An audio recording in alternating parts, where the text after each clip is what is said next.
بسم الله الرحمن الرحیم. عرض سلام و ادب و احترام محضر شما. تبریک عرض میکنم. این ایام پر از خیر و برکت باشه انشالله براتون و خانواده محترمتون. ما در رابطه با این بخش از حدیث جنود عقل و جهل از امام صادق علیه السلام رسیدیم به استسلام و که از جنود عقل و نقطه مقابلش استکبار که از جنود جهل و عرض کردیم اینا هم نشینی داره با یک سری از مفاهیم در قرآن کریم. خواهشاً تمام سعیتون رو بکنید، خودتون زحمت کردن من نندازید. وقتی داریم راجع به اقوام گذشته و تاریخ صحبت میکنیم اینا رو خودتون به روز رسانی کنید. خدا نیامده قصه تعریف بکنه، کتاب قصه نیست قرآن، بلکه در واقع هدف اصلی اینه که ما درس بگیریم. فاعتبروا. عرض کردیم محرومیت از هدایت و ابتلا به عذاب الهی یکی از این مفاهیم همنشین با استکباره. بعدی کفر رو عرض کردیم، تکذیب آیات الهی رو عرض کردیم و ادامه داره. من مواردی رو عرض میکنم که وقتی میگیم تکذیب آیات الهی، همین امروز شما جلسه قبل عرض کردم راحت میید نشانه های خود صبح تا شب صدر تا زیر زندگی ما رو گرفته نمیبینیم و اینکه نادیده میگیریم یه بحث، اینکه تکذیب میکنیم مسخره میکنیم یه بحث دیگه است. در ادامه میرسیم به ظلمی که از واژه‌هایی که در قرآن کریم همنشین استکباره و به کار رفته تو این موضوع. استکبار فرعون و یارانش، آیات 39-40 از سوره مبارکه قصص در مقابل حق، سرنوشت تأسف‌باری که دارن و درس عبرتی بشه برای ظالمان ستمگران. و میشه گفت از نگاه قرآنی یه ملازمه‌ای بین همراهی بین استکبار و ظالم بودن هست. و سه مدل ظلم هم داریم. گونه اول ظلمی که ما در حق خدای متعال انجام میدیم به معنی رعایت نکردن شأن و مقام و جایگاه ایشون، صفات جمالیه و صفات جلالیه ایشون، اونطور که شایسته توحید ایشون، اونطور که باید که ما نه نمازی خوندیم نه توجهی به ایشون داشتیم. میگیم الحمدلله کما هو اهله، شکر خدا همونطور که خودش اهلشه. ما که نمیتونیم بگیم که خب وقتی میگیم سبحان پاک و منزه هستن درکی از اون نزاهت به اون شکل نداریم اصلا. خب و هیچ وقت نتونستیم درست خدا رو عبادت بکنیم. شاید بگیم پیامبر درست خدا رو عبادت کرد، امیرالمومنین درست عبادت کرد، نمیتونیم. و بعضا متاسفانه الفاظی به کار میبریم خدا رو فراموش میکنیم، واقعا ظلم میکنیم در حق خود. نوع دوم ظلم به نفسه که بزرگترین نوع ظلم‌ها که منشأ همه ظلم‌های دیگه تو قرآن. دقت بفرمایید. ما خودمون عرض کردم جلسه ما به خودمون ظلم میکنیم، به این معنا که منع کردن نفس از سیر به سوی کمال و مشغول ساختن اون به امور دنیوی و این دنیای متکثره. چون خورشید که به تابه، حالا فرض کنید زبانم رو یه نفر به خورشید توحیدم بکنه، خورشید اینجا منظورم خداست، چیزی از خورشید کم نمیشه، اما شما چشماتو بنده خودت از دست میدی. بدترین نوع ظلم همینه. و نوع دیگه ظلم در حق مردم و تضییع حقوق اوناست، در اموالشون، آبروشون، هر چیز دیگه. این ظلم از گناههای کبیره است و بخشیده هم نمیشه. نه داشته باشه خود اون فرد باید ببخشه. و من خدمتتون عرض میکنم اون دنیا بعیده ببخشه، یعنی اصلا روش حساب باز نکنید. همینجا تا الان هرچی خرابکاری بوده هیچی، سعی بر جبران بشه. از این سعی کنیم، نمیتونیم بازم در میره، دستمون در میره، نمیتونیم. اینکه سعی بکنیم تکرار نشه، عنایت داشته باشیم، کمتر کنیم دیگه، ورودی رو کمتر بکنیم تا جایی که میتونیم. بعد مسئله بعدی بی‌اعتقادی به معاده. اینم با استکبار هم نشینه. عجیبه، یعنی این طغیان میرسه و یعنی میخواد اینجوری بگه که شاید این برداشت میشه واقعا از آیات الهی که مثلا سوره قصص آیه 39 که اینها، یا سوره فرقان آیه 21 مسخره میکنن. یعنی مثلا خب یا خدا رو ببینیم، بهش جهنمتون رو ببینیم چه شکلیه، مثلا کدوم بهش کدوم جهنم، کی از اون ور برگشته. این که بعضی از این جملات برای شما آشناست، خدای نکرده ممکنه به گوشتون بعضن خورده باشه، حالا این نشون میده که این افرادی دور و بر ما، حالا ان شاءالله خودمون که از این حرفا نزدیم، دور و بر ما دوچار این فاجعه شدن، اینجوری بگیم بهتره. یعنی عرض کردم کوتاه خدا نمیاد در مقابل استکبار، که اینجوری انگار مسخره میکنه دیگه، تکذیب هم میکنه. این کسایی هستن که تمام برنامه‌ریزیشون برای این دنیاست، برای دنیای بعد اصلا که انه وجود نداره، همه چی رو با همین دنیا میسنجن، اصلا تو محاسباتشون نیست مثلا اینو ببخش حالا اون دنیا خدا بهت ثواب میده، چی همینجا باید من نقد کنم، مثلا اون نسیه است. خب یا همینجا من چیزی که دم دسته و سهل الوصوله رو میگیرم، با آخرت و مآخرت اونجوری اصلا کار ندارم. حتی یه جاهایی برای اون بالاخره ما فطری حسی داریم، ممکنه مثلا به یه فقیری هم کمک کنه ها، دقت بفهمید، از سر اعتقاد به آخرت نیست. مثل کسایی که اصلا ندانمگران، خدا رو قبول ندارن، اما بالاخره فطرتشون دوست داره کمک به دیگران رو.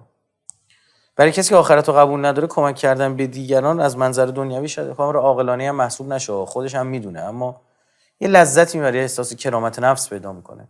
حتی اونم چیزی نیست، یعنی بگید دستگیری بکنه و نمیدونم فلان، از این خبرها نیست. خب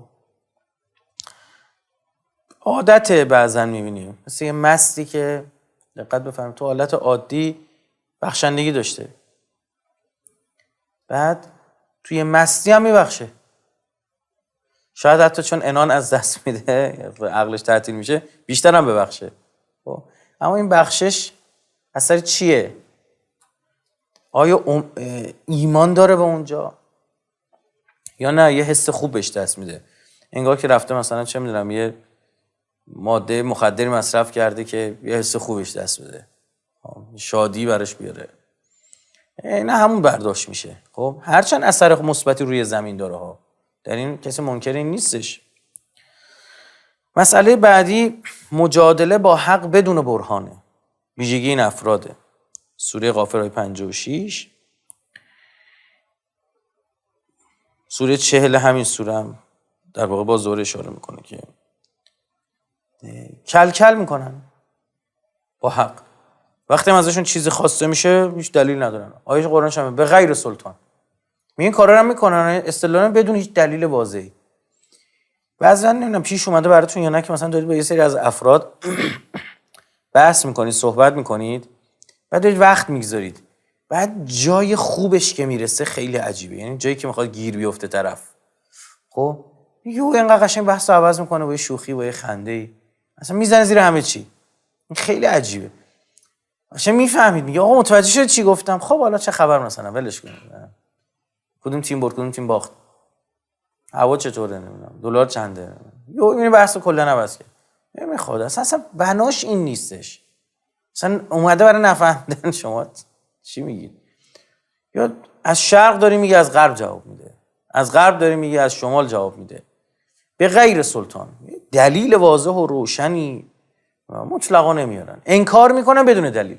دوست نداره. نگاه کنید این خوی این آدم دیگه، فطرت این آدم کثیف شده، نمیخواد بپذیره، مطلقا نمیخواد بپذیره. هر چیزی که مقابلش باشه رو نمیپذیره. میره قوه قضاییه، میره دادگاه، آره میخواد دادگاه جمهوری اسلامی بشه، دادگاه انگلیس بشه، دادگاه آمریکا، محکوم بشه فوش میده با هیچ چی کار نداره. هر قاضی این آدم محکوم کنه آدم بدیه، هر قاضی رو محکوم کنه دزد رشوه گرفته لابد. اصلا میگه میشید تو هر حالتی باشه حق با اونه، داره رانندگی میکنه، بقیه باید مراعات اینو بکنن، بقیه باید بهش راه بدن، به راننده‌های توهین میکنه بابت افعالی که خودش همون کارا رو انجام میده. پیاده باشه حق با پیاده هاست، سوار ماشین باشه حق با سواره هاست، باید ترمز بزنن پیاده رد بشه، پیاده بشه سواره باشه، یه اینا چیه فعلا برو از نمیدونم پل هوایی رد شو، اینجا چیکار میکنی، باید بزن اینا رو بکشی نمیدونم فلان. اصلا خیلی عجیبه، یه اتفاق بدی میفته. بعد اینا متاسفانه بخشی رو تحت سلطه تربیتی خودشون میگیرن، فرزندانشون، خانوادهشون، خواهر برادرشون، آرام آرام یک جامعه کوچکی میسازن. وقتی اینا لکه لکه لکه لکه زیاد بشه دیگه نمیتونن جمعش بکنن، یک جامعه به باد میره، یک جامعه فاسد میشه، اکثریتشون فاسد میشه. مثلا در قرآن آیاتی داریم در مورد عذابی که سر یک جامعه اومد، همین بوده دیگه، یک اکثریتی از اون جامعه، این جامعه چیزی از توش خیلی ازش در نمیاد. حضرت نوح چی میفهمه؟ ولا یلدو، یعنی اصلا دیگه نمیزان الا کافر فاجر. از بین اینا که به دنیا نمیاد الا کافر فاجر. بودن اینا چه حسنی داره؟ هر کی بخواد اکسیژن مصرف میکنن. خدا بعضی موقع یک جامعه رو به خاطر 5 تا مؤمن نگه میداره، انقدر مؤمن ارزش داره. اونا که اون غیر مؤمن و اصلا کافر رو که اصلا هیچی. وقودها الناس والحجاره، مثل سنگی میدونش، میگه مثل به عنوان هیزم آتش جهنم ازشون استفاده میکنه، چوب ازشون استفاده میکنه. مسئله بعدی ملأ قومه. ببینید که سوره مبارکه اعراف آیه 40 واژه ملأ تو تفسیر نمونه ملأ به معنی چشم پرکن اومده. خب یا اینطوری نوشته شده آدمای خوش ظاهر بد باطن، اشراف، ثروتمندان، بزرگان، یا میشه اینجوری گفت که سررشته مخالفت با پیغمبر دست همیناست. یعنی شما یه فرعون میبینید، دقت بفرمایید، یه ساختار اقتصادی داره، یه ساختار تنبیه نظامی داره و یه ملأ قوم داره که از اینها حمایت میکنه. فرعون و هامان و جنودهما، فرعون و هامان و سربازانشون. میتونست بگه سربازانش، یعنی هامان هم تحت امر فرعون دیگه. میخواد اهمیت میگه که این یک ساختار نظامی کنار اینا اومد.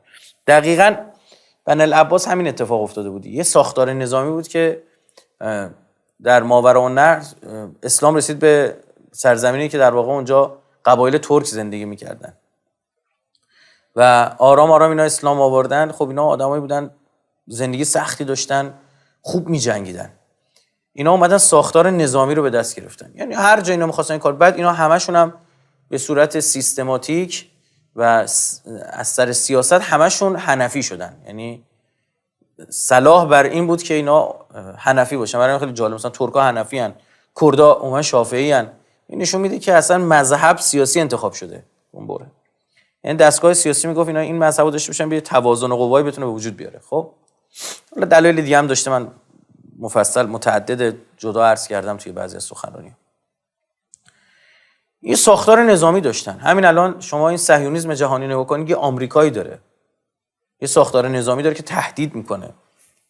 یه اسرائیلی داره که غزه رو با خاک یکسان میکنه، بعد لبنان رو تهدید میکنه، تصاویر غزه رو نشون میده، عمدن میکشن نشون میدن که مایه عبرت بقیه بشن. عمدن میکشن، بیمارستان میزنن، میخوان میگن ببین من هیچی جلو دارم نیستا. بمب اتم همینا استفاده کردن. خیلی عجیبه، خیلی عجیبه. یعنی اتفاقاتی در غزه افتاد، هر کسی هر جا آدم بکشه به این شکل بده ها. در روسیه در اوکراین رقم زده باشه، اصلا با آنچه که اسرائیل در غزه رقم زده اصلا قابل قیاس نیست کاری که اسرائیلیا کردن. اما شما هیاهوی رسانه‌ای رو اون طرف ببینید، برام نگاه کنید، میگم اونم اشتباه کرده این کشته ها.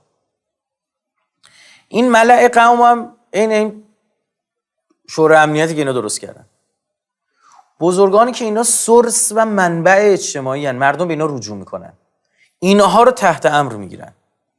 یک شبکه‌ای از سلبریتی ها رو تو دنیا میبینید تحت امر اینا. به وقت شما میبینید که برای اینا شروع میکنن کنشگری کردن. یه آدمی تو یکی از کشورهای مخالف اینا کشته بشه، بمب اتمه، هزاران نفر در بین خودشون کشته بشن، صدا در نمیاد. سلبریتی هایی رو میبینید که اگر حتی جلوی اینا بمیسن، آرام آرام اینا رو غلط کردن میندازن، حذفشون میکنن. خیلی عجیبه. این ملأ قوم یعنی آدمای چشم پر کن، عبارت خوبیه، و به نوعی از اشرافن، ثروتمندن میشه گفت. توریهی در تعریف ملأ میگه جماعتی از مردم که هیئتشان چشم و قلب را پر میکند. این چشم بکن و قلب بکن، نکته دیگه ایه. واداده اید در مقابل اینا. متوجه شدید؟ ناخودآگاه ادراک شما قفل شده در مقابل اینا، شما پذیرفتید حرفشونو. میگه این حرف بزنه دیگه تمومه، این حرف بزنه دیگه تمومه. خیلی ها رو با پول سر خط میکنن. ممکن اینا در جوامع ما هم شکل بگیره ها. خیلی مراقب بشید. من عرض کردم ازتون خواهش کردم خودتون یه جای تطبیق بدید، من خیلی مجبور نباشم وارد بشم. یهو میبینی یک جامعه از یک گروه یا صنفی رو همه رو میخرن، چیزی بهشون میدن. از کجا میدن؟ از بیت المال. متوجه شدید که چی؟ شما از این به بعد باید در خدمت من باشید، شما باید مدح منو بگید، شما باید ایرادات من رو بپوشونید، نادیده بگیرید. می‌بینید مثلا اگر همین ایراد در یک سیاستمدار دیگه باشه مثل بمب اتم تو کشور میترکه. اما می‌بینید اینجا سکوت مطلق، راحت، انقدر سریع از کنارش میگذرن انگار نه انگار. بارها من عرض کردم، مثال بزنم، حالا نمیخوام مطلب سیاسی بشه، اما بین الله یک از شهردارای ما هر طریقی تو مسئله خانوادگیش اتفاق افتاد، یکی رو زد کشت، همسرش رو زد کشت. چطور از کنارش رد شدن؟ دیدید؟ همینو اگر مثلا چه میدونم زمان آقای قالیباف اتفاق افتاده بود، شهردار تهران، همین برج پلاسکو ریخت دیگه، چجوری برخورد کردن؟ خیلی عجیبه. میدیدی یک ساختمان تعمیم داده میشه به کل یک شهر، از این طرف 100 برابرش بعضن اتفاق بیفته انگار نه انگار. یا در بین بچه‌های به قول موسوم بچه انقلابی ها می‌بینید مثلا در اطرافیان یک فرد یه فسادی آشکار میشد، آقا اصلا دیگه بیا و جمع کن دیگه، تمام رسانه ها و فلان و بهمان، اینا باید، این خودش هم فاسد، اینو قبول داشته فلان. باز عکسش باز میبینی که در فرد دیگری فساد عجیب غریب رخ میده، اینجا منکر میشه. اینا رو دقت بکنیم، اینا یک سازوکار سیستمی به وجود میاد بعضن تو جامعه به یک سمتی میره که اینها رو میپذیره.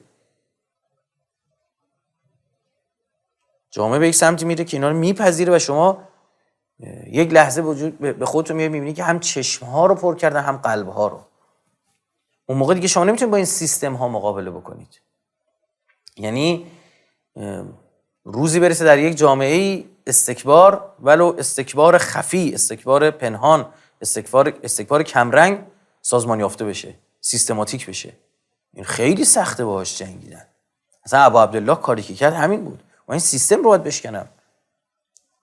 چون میدونید ویژگی مستکبر اینه که خودش رو از پاسخ به مردم بی‌نیاز میدونین. خیلی نکته ظریفیه. ببینید ما اول بحث تزویر رو داریم. ببینید یه حاکم مثلا مزوره، کسانی بودن حالا غصب کردن حق اهل بیت، یه چیزایی رو رعایت میکردن، یه شؤونی رو رعایت میکردن. گفت یه نمازه رو بریم بخونیم، حالا تابلو مثلا رو منبر پیغمبر دیگه نشینیم، میمون بره بالا و مشروب بخوریم و نمیدونم چی. انگار نه انگار. اما اینه کار به یزید که میرسه، اینا اصلا معاویه رو مراد میکرد، در ظاهر مراد میکرد. این نه، همونجا هر کی میرفت میدید متوجه میشد از حال طرف، شروع میکرد برای شعر خوندن. و ویل کنی بحث سیاسی رو. عجیب بود. کلی از همرزمان خودش رو در یک فتحی که به سمت استانبول، به سمت ترکیه داشتن میرفتن، روم شرقی بود اون موقع، بعد خدمت شما عرض بکنم که به کشتن داد سر این که میخواست با یه زنی نزدیکی کنه. اونا یه ویروسی گرفتن، خیلی هاشون مردن. برش مهم نبود. این قیامی که بعداً در مدینه شکل میگیره سال بعد از قیام عاشورا، 10,000 نفر کشته میشن، به خاطر چیه؟ یکی از همین اهالی بچه شهیدم بود، از اهالی مدینه رفت پیش یزید، بابا این علنی فسق و فجور انجام میده، راست میگفت حسین ابن علی ها. یعنی استکبار اینجوریه که دیگه نیاز به تزویر هم نمیبینه. بعضا ما متاسفانه ما میدیدیم، مثلا میبینیم بعضا یک جاهایی برخی از، واقعا نمیخوام لفظ مستکبر استفاده کنم، اما اینا رگه‌ای از استکبار حقیقتا، برخی از جریان‌های سیاسی ما دیگه حتی شکل کار و صورت ظاهری مسائل هم دیگه رعایت نمی‌کردن. گفتی بابا تو یه وعده‌ای مثلا به یه سری از یه جامعه اسلامی دادی، به یه سری از بچه‌های انقلابی دادی، چیزا رو رعایت کنید، یه مثلا سازوکارهای تعریف کردید برای یه سری از کارهاتون، همونو دیگه رعایت بکنید در ظاهر. خیلی بده. نه مستکبر حال و حوصله جواب دادن نداره. الان مثلا آمریکا به کس دوست نداره جواب بده، اسرائیل به کی؟ ببین استکبار محض تجلی یافته روی زمین یعنی رژیم صهیونیستی. به کی میخواد پاسخگو باشه؟ تمام جنایت ها رو انجام میده. بیمارستان میزنه عمدن. دیده این فیلم ها رو کی پخش میکنه؟ خودشون بعضیشون. این یه گروهی ان دارن میرن دود تاکسی انداز همین دونه دونه دینا رو داره میزنن، پهپاد داره اینو میزنن، فیلماش هم پخش میشه. هیچ مشکلی هم نداره. میگه همینی که از زورم میرسه.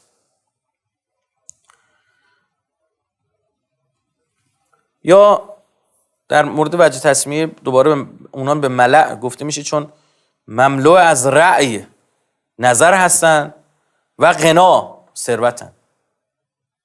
میگه رأی نهایی دست اینهاست.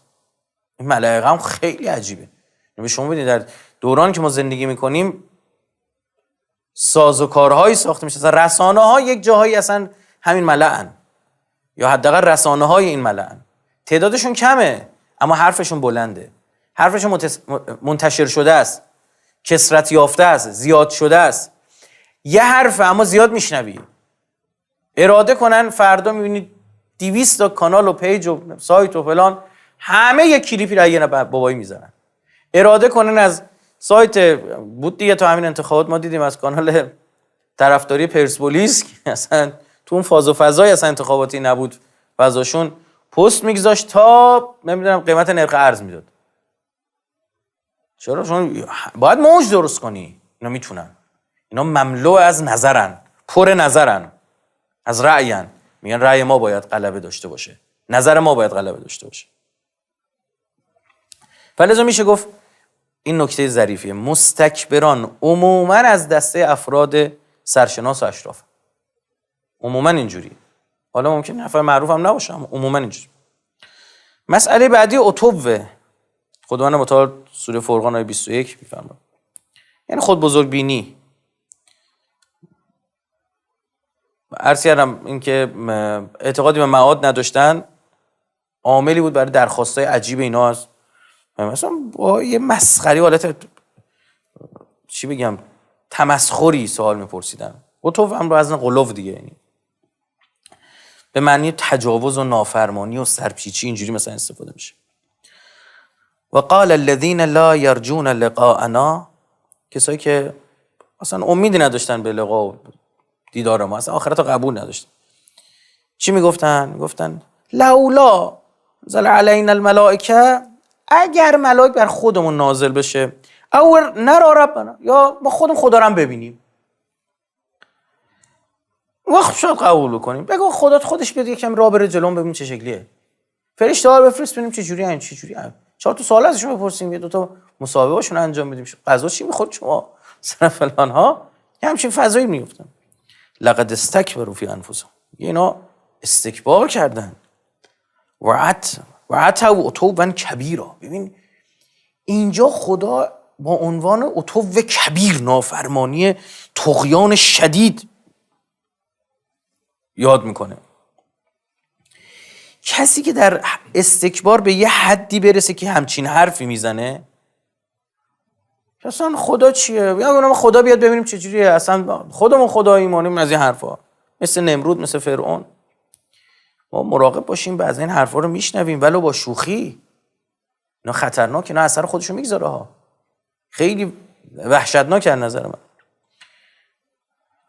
حالا به شوخی شروع میکنه، آره حالا خدا رو بگید نمیدونم مثلا بیاد ببینیم چیکار میکنه، الله کشو بفرسته ببینیم چیکار داره میکنه، کجا هست، سردش نشه گرمش نشه.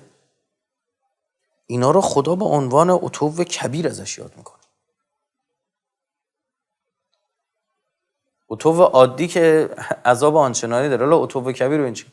یعنی ببین قبول نداره به مرحله مسخره کردن و تمسخر کردن و سرزنش و ادا درآوردن، گفت بیکار میشه حالا بگو فلان کارم بکن. خیلی بده. نمیدونم این حسو گرفتید یا نه. بیکار میشه یه جمله اینجوری هم میگه. این حس رو نداشته باشید تو هیچ جای دیگه. این نشونه استکبار. مثلا یه خورده مسخره میکنه یه دی رو، بعد میگه حالا بیام مثلا فلانی رو میسکا کنیم. حالا موقع شوخی بین دوستانه، من راضی حرفی نیست، 4 تا با هم میگن میخندن. برخی از این دوستا رو ما میشناسیم که اومدن آقا با هم دیگه حلال کردن، میگن آقا تو با من شوخی کردی من با تو شوخی کردم، حلال با هم کنار اومدن. این نه، اما این موقع اصلا بیکار، این نفر بنده خدایی داره رد میشه، از سر کار داره برمیگه، هزار جور فکر و حرف و حدیث تو ذهنشه، چی کار باید بکنم، داره مشکلاتش حالا به زار زندگی خودش فکر میکنه، میرن سراغش، شروع میکنن دست انداختن طرف. بابا اون چی که شوخی توه، برای تو شوخی محسوب میشه، زندگی یه نفره. یا مثلا یه دسته پول میگیرن میرن سراغ یه نفر، یعنی گوش کنید مثلا تو این کشور خارجی مثلا میبینید، حالا تو ایران هنوز جرئت نمیکنن اینجوری بیان، چون هنوز غیرت هست تو این کشور. جلو همسرش پول پیشنهاد میدن، چقدر پول بدی مثلا با این آدم با میشی میری، هی عددو میبرن بالاتر، تا یک جا یه جمله‌ای بشنون ولو به شوخی از همسر طرف. یه زندگی رو تو اصلا پاشوندی سر اینکه مثلا شوخی کنی. اینا عتو کبیره ها، اینا به این سادگی چنان اون دنیا این گیر همین آدما میافتی، استکبار کردی تو خدا گنده ای یا طلب گنده ای کردی، هم کنت من العالین، چه حق این کار انجام دادی؟ این برخورد فقط در آدم ها نیست، مثلا یه حیوان مثلا یه جانوری داره رد میشه همینجوری برخورد میکنه برای بازی خیلی عجیبه، برای بازی خودش مثلا یه حیوان رو اذیت میکنه. و اون نگاه نکن اون کوچولوه مثلا یه پرنده کوچیک، اون برای خودش الان به قولی پدر یا مادر یا خانواده‌ایه. اینقدر راحت مثلا اذیت کنیم، داره با ماشین میگیره سمت گربه همچین که اذیت کنیم. این کلاغا هم کلا آزارپذیریشون خوبه، یعنی هر کی اینا رو میبینه انگار یه مرضی درش آشکار میشه، مثلا یه کلاغا رو اذیتشون کنه. همینجوری یه سنگ آقا چیکار داره اون؟ داره مثلا 4 تا نمیدونم رو زمین نونی افتاده رو زمین، یه چیزی رو برمی‌داره، اون داره روزیشو به دست میاره، اون داره برای بقای خودش میجنگه، شاید جوجه داره نمیدونم برای بازی میگیره. یا خیلی مهمه، یا یه نکته به شما بگم، یا بعضی از این حیوانات رو مثلا میگیرید برای بازی بچه‌هاتون، اینا اسباب بازی ان، اینا اون دنیا باید جواب بدین. یه موقعی میگیرید برنامه دارید میگید بزرگش میکنیم، مثلا مثلا یه اردکش میگیرید پارک تحویلش میدیم، یا باغ پرندگانی یه جایی میریم تحویلش میدیم. این بچه هم خوبه، من خودم توصیه میکنم، میگم آقا اگه میتونید مثلا چیزی که حالا توصیه هم شده، هم بهداشتی هم شرعی، یه حیوانی داشته باشید که، اما این بر بازی نباید باشه. جوجه میگیرن این بچه خفش میکنه، میکشه کلهشو میکنه، نونم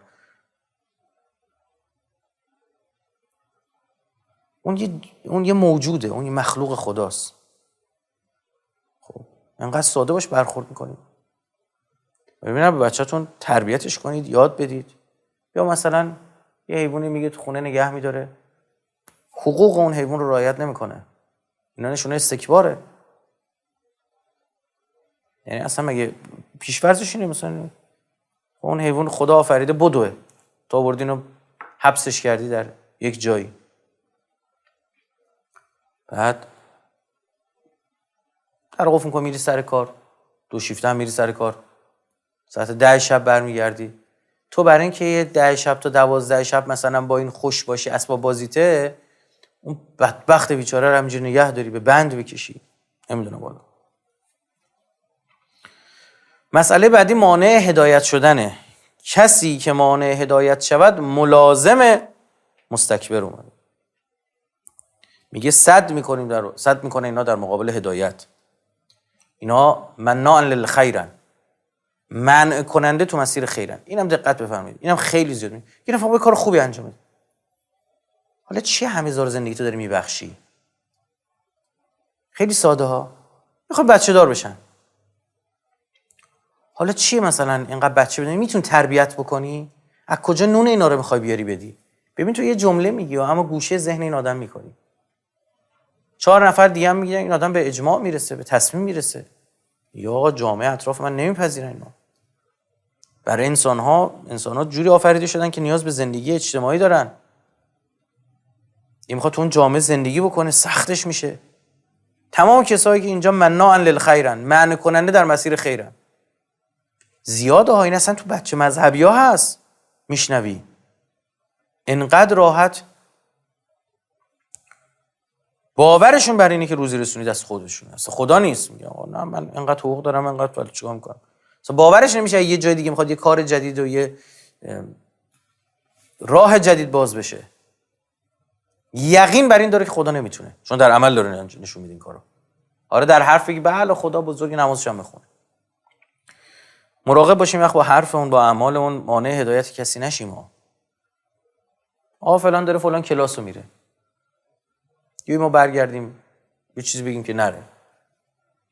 فلان منبری سخنرانی میکنه، یک روحانیه، برگردیم مثلا یک چیزی در موردش بگی که حالا 4 نفر در مورد این آدم به شک بیفتن، دیگه نرن.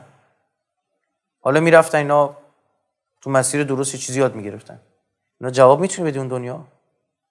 کسی بود بالاخره، هر کسی یه ذائقه‌ای داره، با این آدم تونسته بودن ارتباط بگیرن، یه وسیله‌ای شده بود برای چی؟ برای ارتباط با اون آدم و پذیرش هدایت الهی. با اون آدم حال کردن، اصلا با تون صداش خوششون میاد، اصلا هیچ کاری به علم و آگاهیش و فلانش نداریم. میبینید در مجموع خب این آدم خدا پیغمبر رو قبول کرده، نمازش داره میخونه، تو مسیر مثبته. حالا 100 نیست، 80 70 90. بعد اینقدر راحت یه کاری بکنیم که بدبینی به وجود بیاریم نسبت به اون فرد. شما میخواد بکنید چرا یه کتابه اصلا بگی آقا مثلا این کتابو نخونید، مطمئنی؟ یقین داری؟ اطمینان داری؟ حتما داری دیگه. اون دنیا تمام این اتفاقات، این آثار جلو چشمت میاد.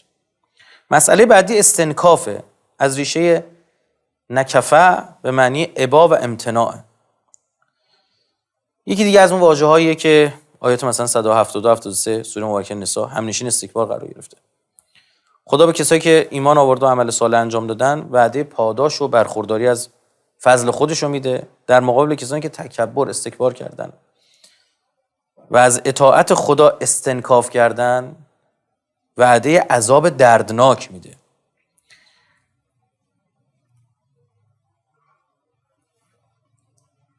علامه طباطبایی در المیزان ذکر واژه استکبار رو تو این آیه مقید کننده میفرمه، مقید کننده این نظری که از روی تکبر و استنکافه. میفرمان که استنکاف در آیه باید به شرط خود برتربینی باشد، نه از روی جهل و نادانی. یه موقع شما استنکاف میکنید، نمیپذیرید، قبول نمیکنید، این از سر خود برتربینی نیست، از سر جهله. این نه، اونی که از سر خود برتربینی باشه یا از سر لجاجت باشه. این مد نظر. مفهوم بعدی ادباره. ادبار یعنی پشت کردن، روی گردانی، رو تو برگردونن، بهترین عبارت فارسیه، از حق.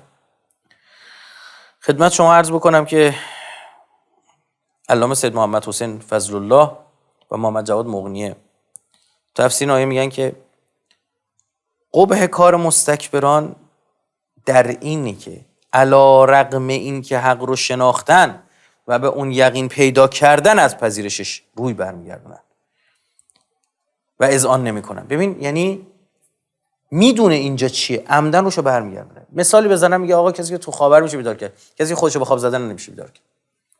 این بناش بر اینه که اون بخشو نبینه، اون بخشو ایگنور میکنه، خاموشش میکنه، آمدانه غفلت میکنه.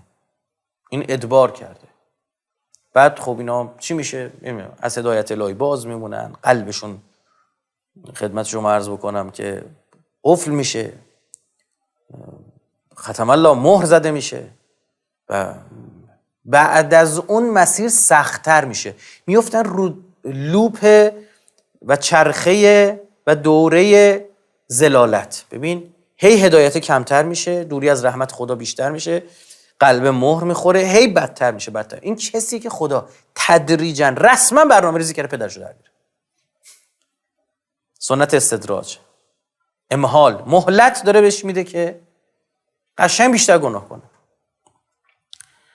مسئله بعدی که مهمه اطرافه. آیات 31 تا 34 سوره سبا میفرماد که نقل و گفتگوهای بین مستضعفان و مستکبران در روز قیامته. میگه که کسایی که به استضعاف کشیده شدن مستکبران را عامل گمراهی خودشون میگن. عرض کردم مستضعف الزاما نه واژش مذموم نه ممدوح، بعد ببین کجا استفاده شده. خب بعد ببین استضعاف فکری، استضعاف مالی، استضعاف چه معنی داره.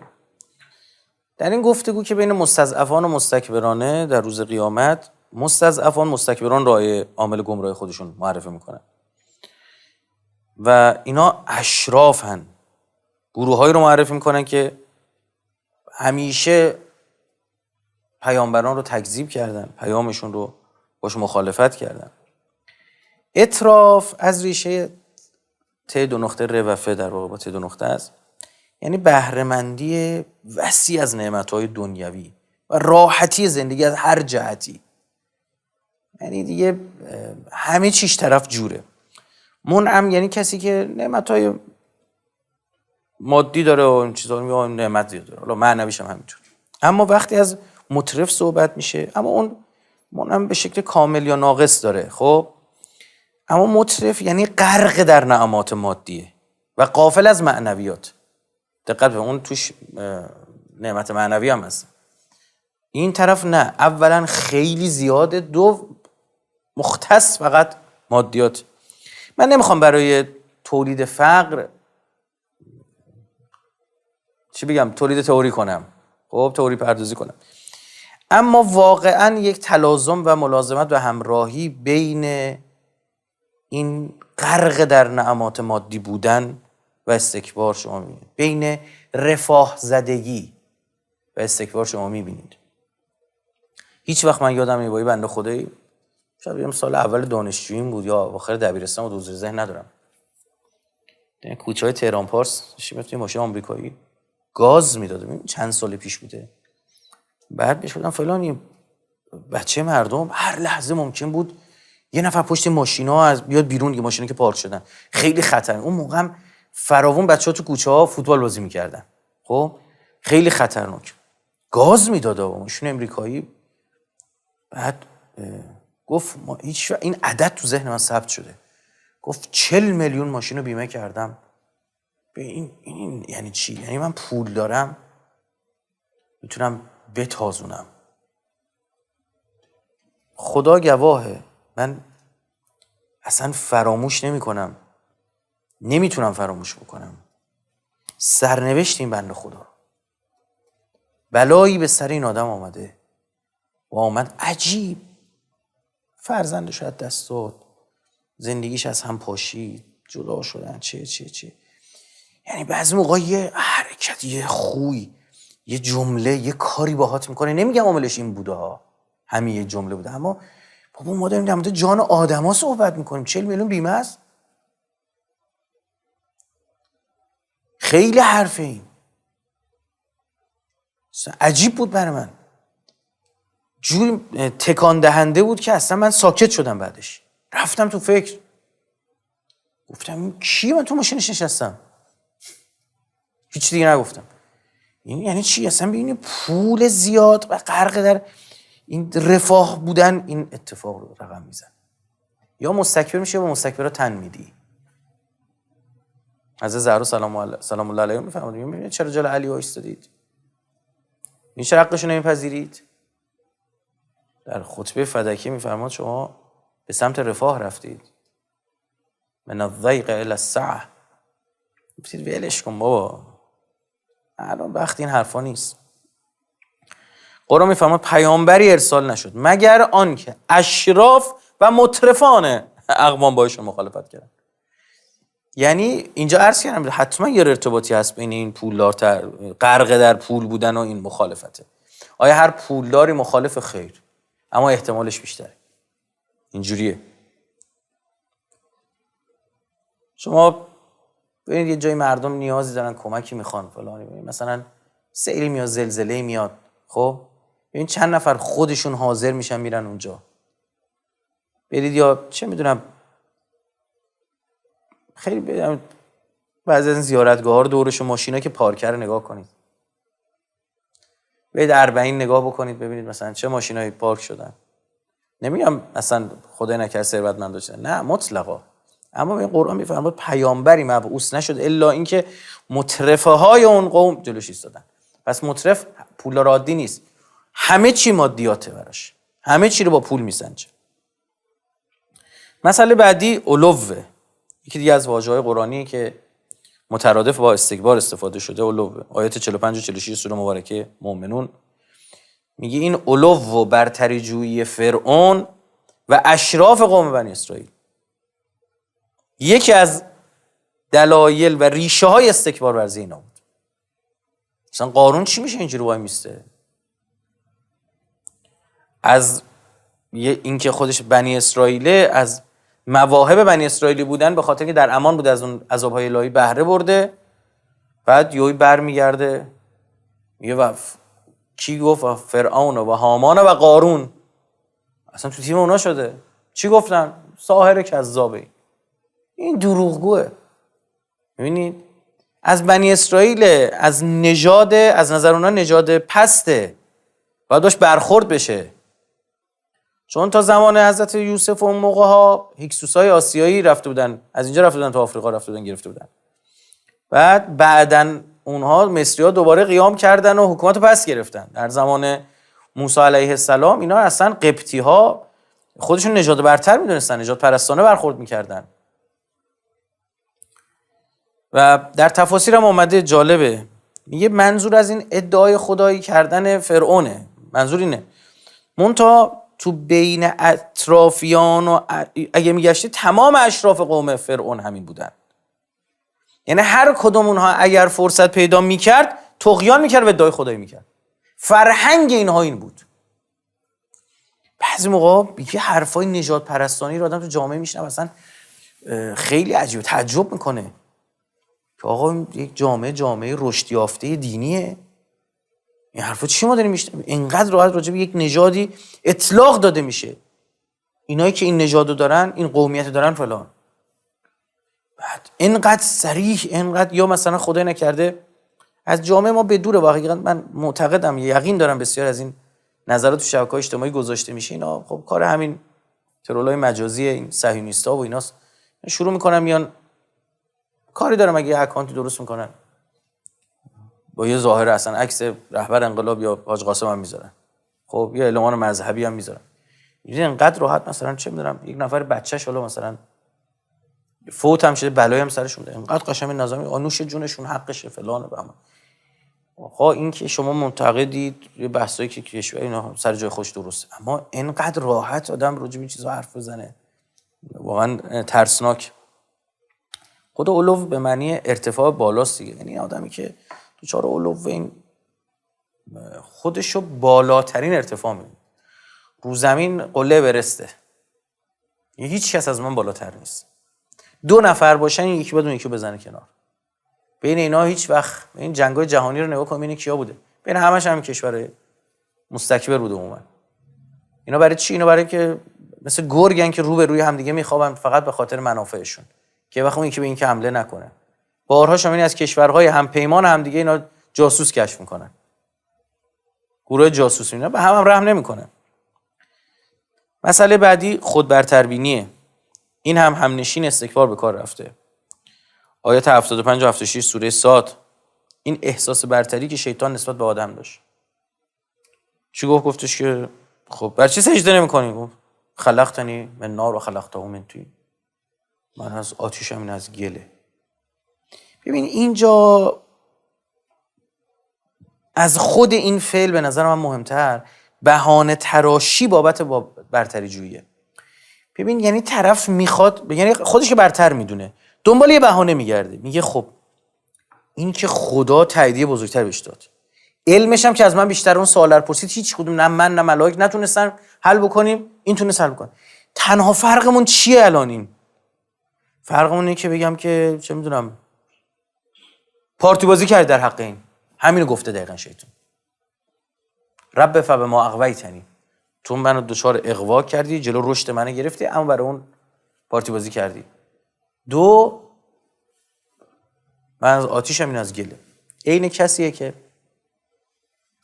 عرض کردم مثلا توی مدرسه معلم یه سوالی رو نوشته تو دانشگاه، استاد سوالی میشه، هیچ کی بلد نیست جواب بده. یه بچه مثلا اینا همشون کلاسای کنکور آنچنانی رفتن، یکم از تو روستا با خودش با هم زحمت و تلاش و جهد و کوشش خودش قبول شده.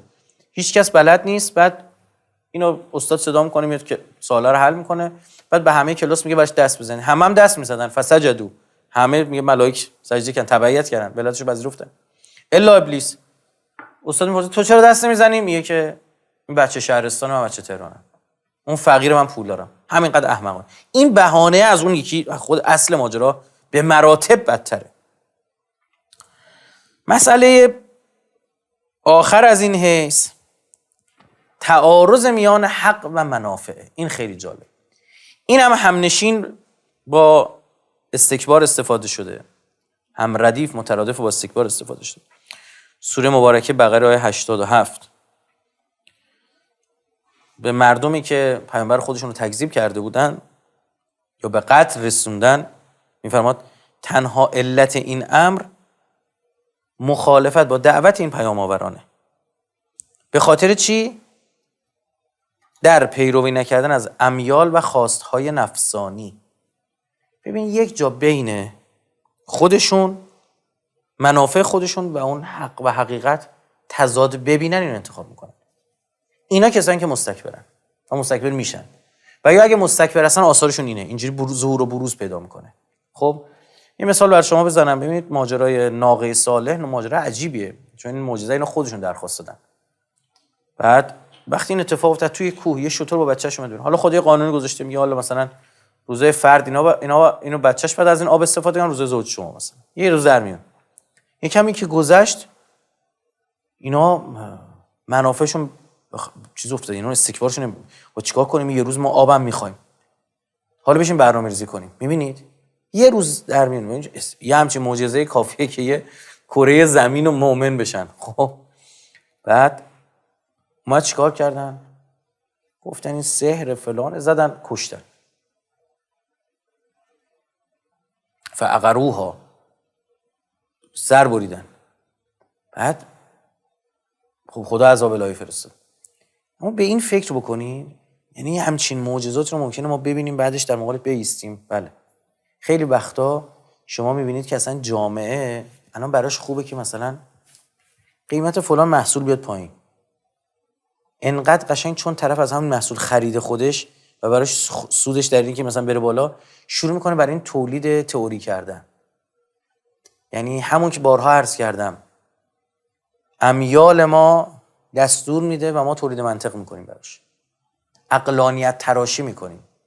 نفس این ویژگی داره. خیلی حرف مهمه، شاید اصلا بگم مهمترین دستاورد، یکی از مهمترین دستاورد زندگی بنده همین یه جمله است. مراقب تمایلاتتون باشید که تولید منطق میکنه براتون. این تعارض منافع متاسفانه صدر تا ذیل کشور ما رو در قواعد و قوانین و این چیزا گرفته، اصلا مراعات نمیشه. میبینید مخالفت میکنن در مقابل یه قانونی. ما تو بحث اصلاحات قضایی یک مجموعه حالا داریم به عنوان معروف کمک داره میکنه. یک جا مثلا تعجب میکردیم ملت مخالفت چیه، بعدن دیدیم یک گروهی سود مالیشون مثلا سالی شاید 50 میلیارد تومان کم میشه برای کل سال یک صنفی ها. خب منظورم قضات و اینا نیستا، بیرونه، بعد بیرون دستگاه قضایی. اما عجیب بود. حالا آثار خوب این چی بود؟ مثلا ساید چند هزار میلیارد تومان صرفه‌جویی در کار کشور، هزاران زندانی کمتر. عجیبه. میگه به خاطر یه دستمال قیصریه با آتیش میکشن همینها. بعد شما فرض کنید خدا نکنه ما از این امیال داریم، حواسمون نیست، یک جای اصلا ناخواسته اصلا چیز شده دیگه، با دیفالت این کار انجام میدیم. بعد چه اتفاقی میفته؟ شما عامل هدر رفت چند هزار میلیارد بودجه بیت المالی، اون اصلا خبرم نداری، اصلا انگار ذهن تو، نفس تو، مغز تو تزیین کردینو برات. این کار درسته؟ همین که هست. بعد اون دنیا میری میبینی هزاران میلیارد حق گردنته. این استسلام نداره دیگه، نوعی از استکباره، نمیپذیره حرف حقو. اوایل اگه خاطرتون باشه همین تاکسی های اینترنتی که اومدن، این تاکسی تلفنی‌ها و تاکسی های خطی اینا هر روز یه جا چیز داشتن، تجمع داشتن و میرفتن حمله میکردن به دفاتر اینا فلان. بعد از یه مدت نگاه کردن خودشون هم نصب کردن، یه دونه برای خودشون هم بهتره، هم درآمدشون بیشتر شده، هم بنزین کمتری مصرف میکنن، هم تو سبد هزینه مردم هزینه حمل و نقل تاکسی اینترنتی اضافه شده عملا. قبلا انقدر ساده تاکسی تلفنی نمیگرفتن مردم، اما الان بیشتر میگیرن. چرا این اتفاق افتاد؟ یعنی اول فقط مقابله، چرا صنفی نگاه بکنی فلان، بعد یکم گذاشت راست میگم. خیلی وقتا اینجوریه ها، اصلا خیلی وقتا اصلاح شما میخواد تو جامعه انجام بدی، مردم نمیدونن میخوای نجاتشون بدی، مقابله میکنن، مگه احساس میکنن منافعشون به خطر افتاده. باید چیکار کرد اینجا؟ با این پیش‌فرض که همه مردم شما بچه پیغمبر نیستن، باید بهشون توضیح داد، وقت بگذاری، کار رسانه‌ای کنی، توجیهشون کنی. روایت اول باید دست تو باشه، تو مسئله رو بیان بکنی، میبینی باید همراهی هم میکنن. مثل هدفمندی یارانه ها در دولت اسبق و اتفاقی آبان 98 افتاد در دولت سابق. تفاوت اینا رو ببینید چی بود.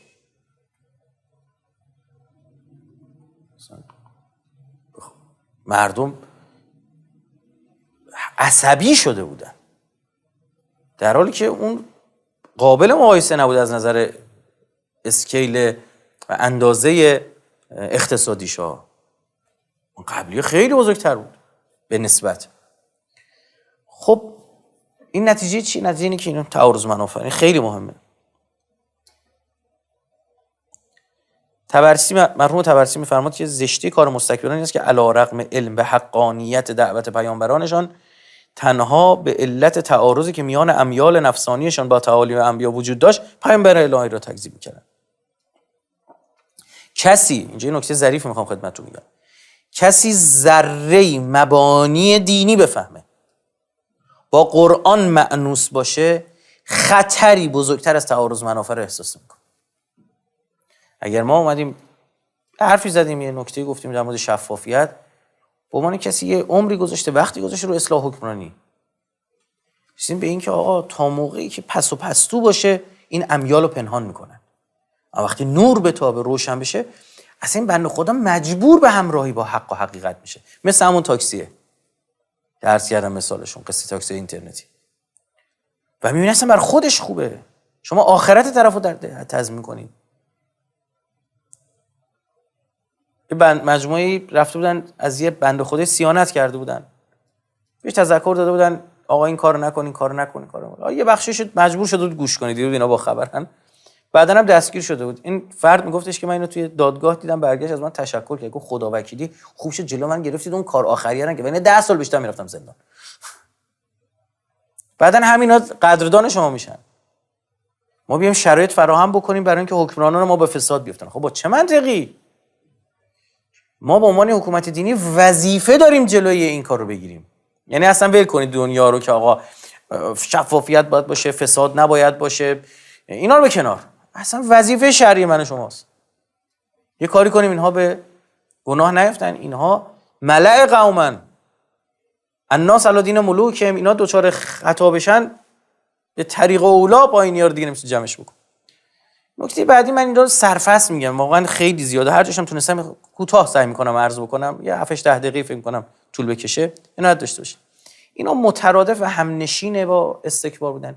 یه سری آثار استکبار در قرآن داریم. خب من تون اینا رو میگم، چند مورد که خودتون دیگه، من مجبور نشم این مثال بزنم، مثال امروزی بزنم، خودتون فقط به درد ما زمانی میخوره که ما مثال امروزی داشته باشیم، به درد زندگی امروزم بخوره. اعراض از انبیا. حالا اینجا نکته‌ای که مثلا داره، میگه هر موقع یه نذیری، یه نفری میفرستیم، انذار دهنده میفرستادیم، اینا ردش میکردن. فلما جاءهم نذیر ما زادهم الا نفورا. میگه هر موقع یه انذار دهنده جدیدی میمد، نفرت اینا بیشتر میشد.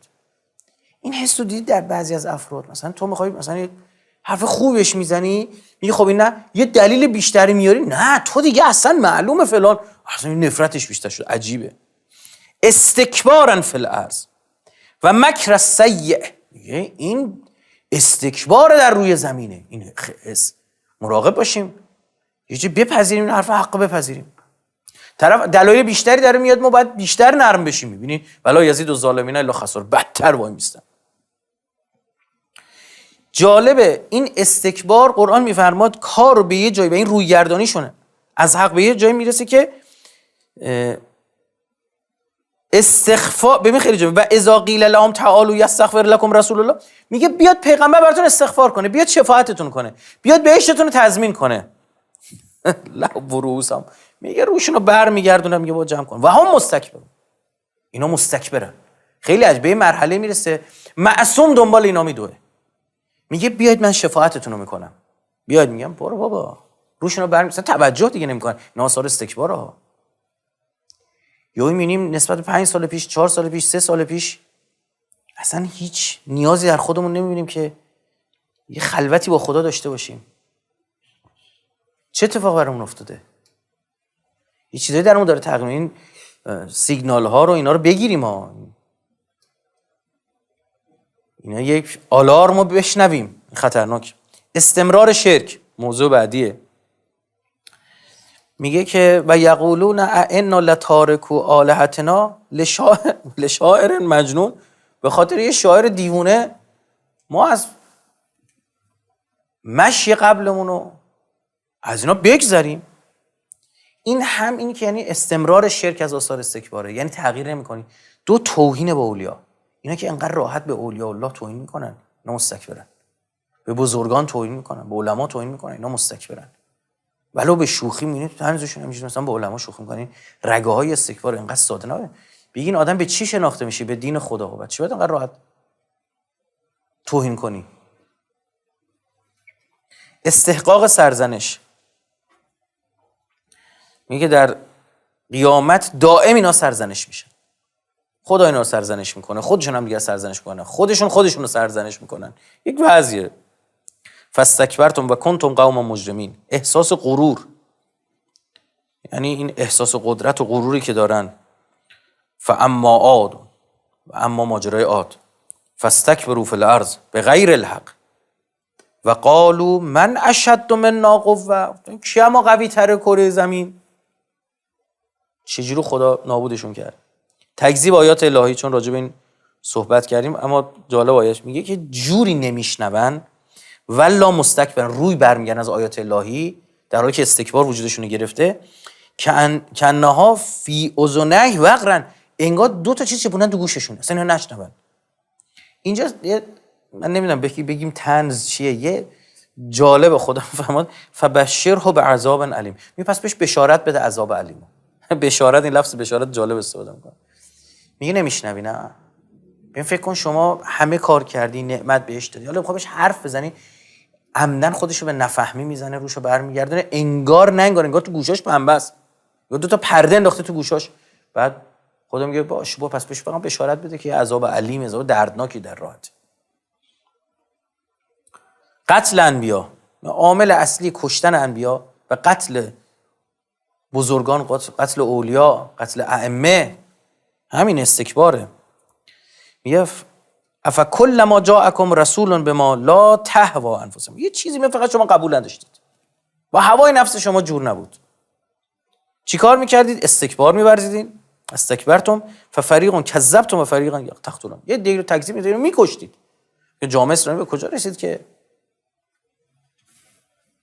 امام حسین اونطور به خاک و خون میکشه، بقیه اهل بیت هم همینطور. اونا شده استکبار شدن. انکار توحید. مسئله بعدی رویگردانی از عبادت. این خیلی جالبه. ان الذين يستكبرون عن عبادتی سيدخلون جهنم داخل، وارد جهنم میشن. و من یستنکف عن عبادته و یستکبر فسیحشرهم الیه جمیعا. ببین استنکاف از عبادت، دیدی اگه خدای نکردی مثلا حس و حال عبادت کم داری. ببین بعضی موقع به این حس و حال از این جهتی که واقعا ما مشکل فیزیکی پیدا کرده بدنت ها، یعنی به قولی مریضی هورمونات به هم ریخته، اینا یه بحثه. خب یه موقع اساسا نبینی فراری از عبادتی، یعنی فراری از، ببین ناخودآگاه فراری هستی از این که پاسخ بدی به یه مرجع دیگه ای، فراری هستی از این که محاسبه کنی نفس تو، این عملا این دیگه، فراری هستی از این که بررسی کنی گذشته رو، روز تو، شب تو، ماه تو، سال تو. اینا نشونه‌های استکباره، مراقبت بشه. مسئله بعدی خواسته های نامعقول. اینا چیزای عجیب غریب میخواستن. آیش خوندم براتون. ملائکه رو بفرست ببینیم چه شکلی ان. خدا میگه 4 قدم به جلومون قدم بزنه. میفرماد و عتوا عتوا کبیرا. لجاجت. اینم جالبه، خداوند متعال از بحث و بشره به عذاب الیم استفاده کرده. میگه اینا از سر یجحدون لج میکردن، نمیپذیرفتن. قوم عاد اشاره میکنه. یسمع آیات الله تتلا علیه، میشنیدن آیات خدا رو، ثم یسر رو مستکبرن که ان لم یسمعها، اصلا انگار نمیشنون. فبشر رو به عذاب الیم، یه بشارت به عذاب دردناک. تکذیب قرآن، یعنی شما دیدید که قرآن مسخره میکنه. ثم ادبر و استکبر در مورد ولید ابن مغیره، میگه این روی برگردون، استکبار ورزید. فقال ان هذا الا سحر یؤثر، یه سحریه، جادو این قرآن، قبولش هم طبیعی نیست. گفت این سحره. ان هذا الا قول البشر، این حرف آدمه، اینا مگه کاری؟ یکی بهش یاد داده، اینا رو نوشته. یا مسخره میکردن قالوا اساطیر الاولین، اینا قصه های واقعا قبلیاست، اینا رو واسشون سرهم کردن. یه کسی اومده بشه میگفتن اینا رو، بعدات میان الان میگن قرآن سلمان فارسی مثلا به پیامبر میاد. شروع میکنن نمیخوان بپذیرن، همینجوری واسه خودشون چی سرهم میکنن. تکذیب انبیا که الا ماشاءالله دیگه نیاز به مثال زدن نداره. تکذیب آخرت که راجع به این صحبت کردیم. قلوبهم منکره و هم مستکبرون لا یؤمنون بالآخره، ایمان ندارن به آخرت. به این برسید، بررسی کنید در روز چند بار یاد مرگ میکنید، یاد آخرت میافتید. این خیلی مهمه، این یک داروی مثل اسید استکبار رو حل میکنه. خب یاد مرگ. هی میگفتم یقول متى هذا الوعد ان کنتم صادقین، کی هست که میرسین قیامتتون؟ مسخره میکردن. اصرار بر گناه. وین لکل افاک اثیم یسمع آیات الله تتلا علیه ثم یصر مستکبرا کان لم یسمعها. براتون خوندم. یعنی اصرار بر اون گناه دارن. موجب یه کسی میگه روی گناه اصرار داره، نشونه استکباره. تنش دیگه نمیلرزه، خیالش راحت رو هم گناه دیگه انجام میده، عادت شده. خودپسندی، غرور، اینو گفتم خدمتتون. محرومیت از محبت الهی، انه لا یحب المستکبرین، از حب الهی خارج میشی. محرومیت از هدایت الهی، یعنی که این آیش تکان دهنده است. و رأیتهم یصدون و هم مستکبرون سواء علیهم استغفرت لهم ام لم تستغفر لهم لن یغفر الله لهم. چه استغفار دیگه تو بطلبی چه نطلبی، خدا دیگه اینا رو نمیبخشه. به یه مرحله برسی که پیغمبر خدا هم اجازه شفاعت دیگه پیدا نمیکنه. ببین آیات قبلیاتون باشه میگه بیاید شفاعتتون کنم، بیا کمکتون کنم، میگه نمیخوایم برو به کارت. یه جایی میرسه اینا برن دنبال بدن دیگه فایده نداره. یعنی اینطور عمیق میشه. ان الله لا یهدی القوم الفاسقین، اینا دیگه فاسقن، هدایتشون نمیکنن. محرومیت از برکات آسمانی. خدا میفرماید درهای آسمان رو به اینها میبریم. همین این برکات میتونه برکات مادی و این چیزا باشه، هم میتونه خدمت شما عرض بکنم برکات معنوی باشه. امام باقر علیه السلام میفرماد که ابرهایی رو میبینی که دارن میان سمت یه شهری، گناهان مردم اینا رو برمیگردن. گناهانم حالا بگی این گناه اون گناه، اینا رو بگذارید کنار. جامعه راحت داره گناه میکنه، اینا ازشون گرفته میشه. محرومیت از ولایت خدا. ولا یجدون لهم من دون الله ولیا ولا نصیر. محرومیت از یاری خدا. از خدا دیگه کاری نداره. ببین رفتی توی سیستم شیطان، یه برو بازی تو بکن اونجا. محرومیت از بهشت. محرومیت از امداد خدا که عرض کردم. محرومیت از آمرزش. استبداد، میگه این استکبار استبداد و خودکامگی و خودرأیی و خودبینی و خودخواهی میاره. این مثلث رو بارها تو این سلسله جلسات گفتیم، خودخواهی، خودرأیی، خودبینی. همه چی فقط خودش رو میبینه، همه چی هم برای خودش میخواد، حرف خودش. یا جالبه این استبداد وقتی میخواد مثال بزنه، میگه اینا لنخرجنک یا شعیب والذین آمنوا معک من قریتنا، میگه ما تو رو تبعیدت میکنیم از شهرمون، تو میندازیم بیرون. این که تبعید کردن عده‌ای رو از جایی بیرون کردن، کاری که صهیونیست‌ها دارن انجام میدن، تو خود استکباره. ببینید قال الملأ الذین استکبروا، کفر رو که عرض کردیم مثال‌های فراوان داشت. مثال شاخصش ابلیسه، ممانعت از ایمان به خدا، مبارزه با انبیا، عصیان، زیانکاری. و کأی من قریة عتت عن امر ربها و رسله فحاسبناها حسابا شدیدا و عذبناها عذابا نکرا. اینطور عذابشون میکنیم، عذاب عجیب، بدجور، وحشتناک. اینا کیان؟ اینا کسایی که از اینا بدبختر، از اینا و در ادامه فرماد که ادامه امر اینا، عقبه امر اینا، امرها چیه؟ دچار خسران میشن، زیانکار، از اینا بدبخت، نه دنیا رو دارن نه آخرت رو دارن. مسئله بعدی اینی که حق ناپذیری میاره، حق رو قبول نمیکنی که راجع به این صحبت کردیم. بله، دعوت پیامبران قبول نمیکنی. و نکته آخر هم که ترس. میگه فما آمن لموسی الا ذریه، میگه کسی به ایمان نیاورد به موسی الا ذریه‌اش، من قومه، از قومش ذریه‌اش، الا خوف من فرعون و ملئه. میگه اینا ترس میندازن تو جامعه، یه کاری میکردن که نه ترس. همین اتفاق در مورد ابو عبدالله هم افتاد، یعنی ترس ابن زیاد بود، این ترسی تو جامعه انداختن که این استکبار اینا باعث میشد میگفتن هر لحظه اون چیکار کنه. چون ابن زیاد که رسید همون اول یه چند نفر رو کشت، حساب کار دست بقیه بیاد. شما ببینید مثلا داعش همین کار میکنه، قتل بدجور انجامه که حساب کار این خوف است. اگر دیدید یک جریانی وحشت عمومی به راه میندازه در دنیا، یک جوری که همه بترسن، یا ناوش داره میاد همه حساب کار دستشونه، این نشونه های استکباره. خدای نکرده تو اسکیل کوچیک، تو اندازه کوچیک خودمون این کار نکنیم تو خونه زندگی خودمون.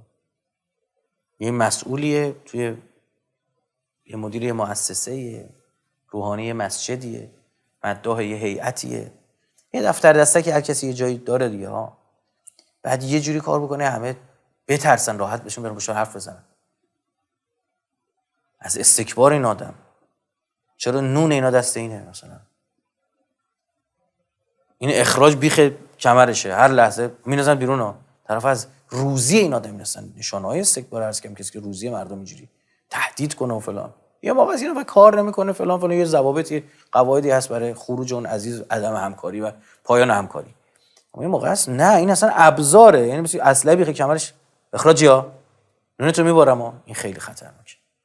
بعضن من خودم تو این بحث‌های فرهنگی که داریم با بعضی از بچه‌های خودمون مثلا بحث میشه سر یه مطلب، بعد مخالفت میکنم، اینا میگن خب این با سازوکار مثلا تشکیلاتی در تضاد. میگم ببین اولا حالا ادعایی نداریم، اما اون کار تشکیلاتی کردیم، یه نیمچه ادعایی داریم تو این زمینه که یعنی سر در میاریم. خب دلیلش هم بودن یه تشکیلات دیگه، تشکیلاتی نسبتا موفقن. بعد مثلا راجع به یه بحثی پیش میاد، میگم مثلا شما این آدم اینجوری برخورد نکنید. بعد میگم مثلا سوال چی دارم، من واقعا روم نمیشه بگم که این رویه برخورد شما مستکبرانه است. شاید از نظر تو درسته، اما این همونیه که به پیامبر گفتم این اوزانه، این گوشه، این هرچی بگه باور میکنه. شما متوجه نیستید ما نسبت به تک تک افراد اینجا شغلی که نیستش که تو جامعه اسلامی مردم برن سر کار، این قراره تعالی پیدا کنه. اون تایمی که سر کارش هم هست اوضاعش بهتر بشه، زندگیش بهتر بشه. به اندازه که از دستون برمیاد آقا مجموعه‌ای داریم، مثلا حالا مجموعه حالا دولتی رو نمیگم که حق الناس و ایناس، بیت المال، این مجموعه اداری خودت داری، کسایی که اهل ما رمضان مثلا این طرف روزه میگیره، 1 ساعت تو شما دیرتر بیا، 2 ساعت دیرتر بیا، یه دستشو باز بذارید، بذار بیشتر عبادت کنه، مناعا للخیر نباشه. عرض کردم کسایی که صد میکنن در مقابل هدایت، اینا از نشانه‌های استکباره. اینا رو بکشیم تو زندگی امروزمون. تو ماه رمضان به زیر دستات سختگیری نکن، از بچه‌هات گرفته تا جای دیگه، بذار راحت‌تر خوش بگذرونن. با خودشون میگن ماه رمضان یه خاطره خوب داریم، یه حس خوب از مناجات پیدا بکنن. حالا من تو هم مجموع خودم سعی کردیم مثلا تا جایی که بشه هر کجا میذارم پیش یه مدعی یه هیئتی واسه خودشون میچرخن، عشق میکنه. اصلا ما رمضان یه فضاییه دیگه، یکی میاد یکی میزنه یکی میرقصه یکی میذارم ساعت 10 میاد اما نه که بی‌نظم باشه، باید کار راه بیفته. یک جایی شما بله شاید زمینی عقب بیفتی تو محاسبات، اما خدا برکت میده به کارتون. یک جاهای جبران میشه که اصلا تعجب میکنید شما میبینید با یه مجموعه کوچیک نتایج رو رقم میزنید که با میلیارد بودجه بیت المال و غیر بیت المال 1/100 اونم نمیتونن برسن. نتیجه مراعات همیناست. ببین ما تو محاسباتمون اون امداد الهی و معنویت و برکت رو باید لحاظ کنیم یا نه که گول بزنیم خودمون. باید برنامه‌ریزی داشته باشیم، سخت بگیریم، سخت کوشی داشته باشیم، زحمت بکشیم، اما اصل اونه. این هم یک قواعدی، ما اینم اعتقاد داریم، اینم به رسمیت میشه. آیت الکرسی هم میخونیم، زارون شترمون هم میبندیم. به هر کدوم به تنهایی اکتفا نباید کرد. ببخشید مصدقتون شدم، ازتون عاجزانه درخواست داریم نه ایام ما از دعای خیر خودتون محروم نفرمایید. این که میگم تعارف نیست، خدا شاهده. اگر به خودم بود بس میرفتم گوشه میشستم و قسم با کسی کاری نداشتم، ایده پردازی اقتصادی هم دارم، میتونستم برم یه جای کسب و کاری بر خودم راه بندازم، راحت برم زندگی میکنم. منتها این از نظر بنده زندگی کردن نیست، این تقوای گریزه، فرار کردنه.